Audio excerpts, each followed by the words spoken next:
আমি দীপিকা, আমার রান্নাঘরে আপনাদের সকলকে স্বাগত জানাচ্ছি। অনেকেই আছে যারা পেঁপে খেতে চায় না।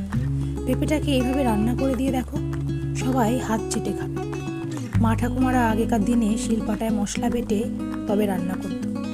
সেই রান্নার টেস্টও হয় আলাদা। চেষ্টা করি মিক্সি ছাড়া শিলপাটায় বাটা রান্না মশলা দিয়ে রান্না করার জন্য।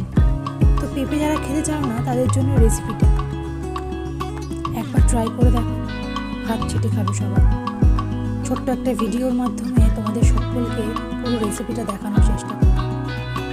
আর শিলপাটা মশলায় টেস্টি হয় আলাদা। রেসিপিগুলো ভালো লাগলে অবশ্যই আমার চ্যানেল, আমার রান্নাঘরটাকে সাবস্ক্রাইব করে দেবে, লাইক করবে, কমেন্ট করবে, শেয়ার করবে, আর অবশ্যই পাশে থাকবে।